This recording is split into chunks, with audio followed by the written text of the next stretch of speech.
Mike, a very difficult day, and I guess, maybe this is too easy of a question, but if you had to put a finger on maybe collectively what happened today, maybe where would you start? Well, it's hard to put a finger on it because it's several things.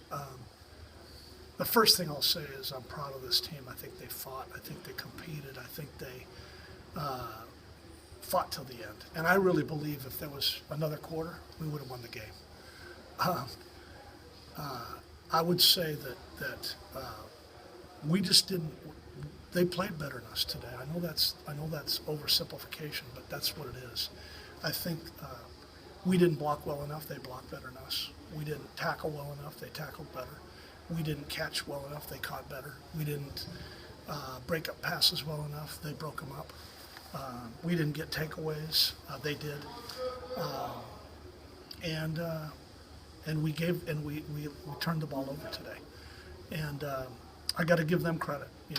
I knew it going into this game. I told everybody. I told our team they're a good team, and I got to give them a lot of credit. They're good, and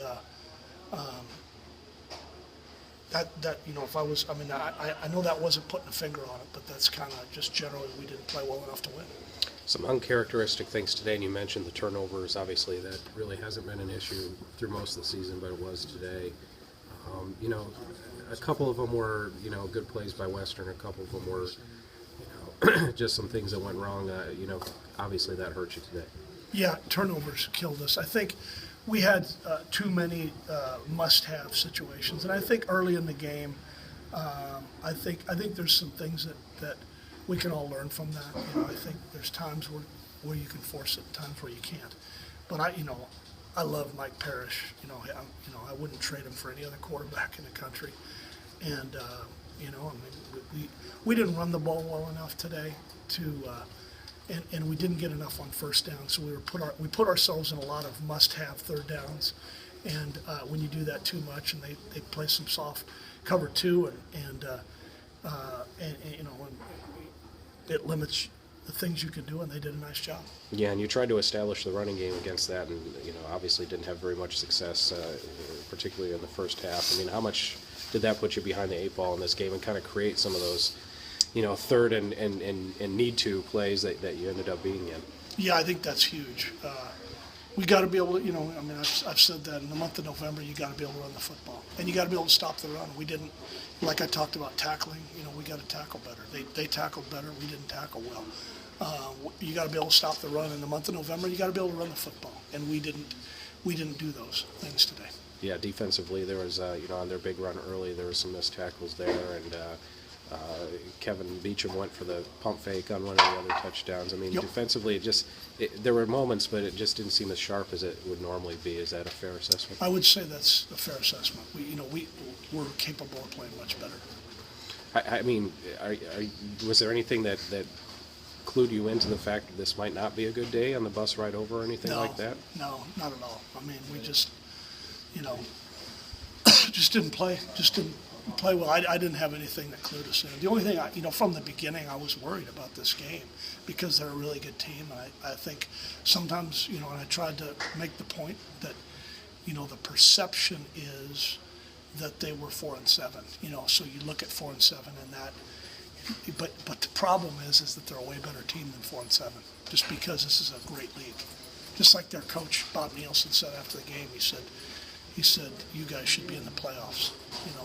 He goes, I don't know what's going to happen tomorrow, but you guys should be in. Getting back to the game, you talked about explosion plays, and they were able to get you were able to get some late, but they were able to get ones to build the gap, and obviously that's something that was uncharacteristic a bit too. Is they were able to take advantage of some of those bigger plays and get a gap on you. Yeah, they did. They had explosion plays, and we didn't have enough. We got to be able to create explosion plays, and we didn't do that enough today. The thing that started happening for us good is when we made an adjustment, went to going 2-minute offense, basically all the time in the second half, and I think that helped us. A.J. Johnson didn't play today, and Beecham was out there playing corner for most of the game. what was the story with AJ? And Kevin wasn't out there early in the game, but he played corner quite a bit later. What was the story with those two guys? AJ ended up, as the week went on, had a hamstring issue, and so could not play. And then, we were still hoping at the end of the week he would play, and then it turned out, right before the game, we made a decision not to suit him. And then DeJuan Lang hurt his shoulder in that game, and I think about the second quarter. I think, if I'm not mistaken, and they took him out then. Tomorrow you'll know your fate. Obviously you're hoping for the best, but what kind of realistic hope do you think you have? With tomorrow's playoffs being chosen. Well, do I think we're good enough to be in the playoffs? Yes, but do I think, our chances go way down after losing today. Our chances went way up had we won today. Our chances went way down had we lost today, which we did. We're still going to gather the team up tomorrow afternoon. We're going to let the show take care of itself, and then we're going to gather our team up tomorrow afternoon and have a team meeting. All right, fair enough. Thank you, Mike.